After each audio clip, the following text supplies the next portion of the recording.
కల్విదం బ్రహ్మ అన్నప్పుడు రెండు ఉండదు, ఒకటే ఉంటది. ఇంకా రెండు ఉన్నాయా?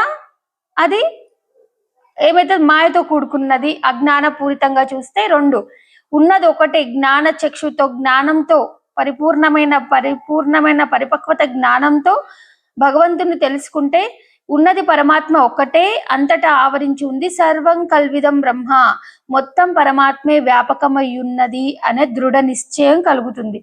ఈ దృఢ నిశ్చయం కలిగిన వాళ్ళు గురు సమానులు, గురుతుల్యులు. వాళ్ళు ఇతరులకు బోధించగలుగుతారు సర్వం కల్విదం బ్రహ్మ అని. ఇప్పుడున్న సర్వం కల్విదం బ్రహ్మ, అన్ని ఆత్మవు నీవే, పరమాత్మవు నీవే, వేదాలు నీవే, వేద రూపుడవు నీవే, క్షరుడవు నీవే, అక్షరుడవు నీవే, చూస్తున్నది నీవే, చూడబడేది నువ్వే, చేస్తున్న క్రియ కూడా నువ్వే.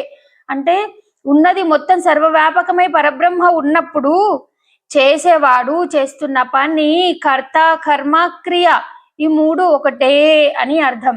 అంటే మొత్తం ఒకటే అయ్యున్నది. ఇవన్నీ భ్రమ ఎప్పుడు తొలగుతుందో సత్యం బోధపడుతుంది. అందుకనే ఇప్పుడు చెప్తున్నారు, ఏమని చెప్తున్నారంటే ఇవన్నీ కాదు సమస్య.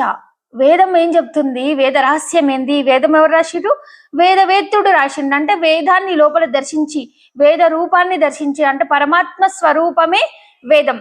ఈ పరమాత్మ స్వరూపాన్ని అంతరంగమందు ఎవరైతే అనుభవించిండ్రో, ఆ అనుభవించిన పరమాత్మ ఇలా ఉంటాడు అని వ్యాఖ్యానం చేసి లిఖితపూర్వకంగా లిఖితం చేసిన వాళ్ళు ఎవరు? పరమాత్మే. ఆ పరమాత్మ ఎవరు? ప్రతి జీవాత్మే. జీవం ఎక్కడెక్కడుందో అది పరమాత్మే.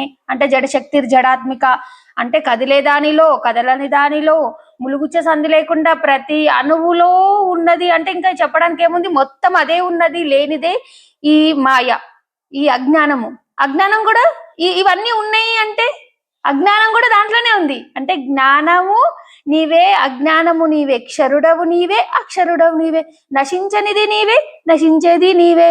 సర్వం కల్విదం బ్రహ్మ. నీవు అంటున్నా కదా, ఆ నీవు కూడా నేనే.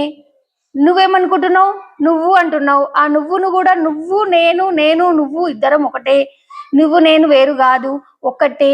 ఉన్నది ఒకటే అనేది సర్వం కల్విదం బ్రహ్మ అనే శృతి వాక్యం ఇది. క్షేత్రజ్ఞుడవు నీవే, అన్ని క్షేత్రాలలో ఉన్నది నీవే. క్షేత్రాలంటే దేహాలు, గుడులు, గోపురాలు అన్ని.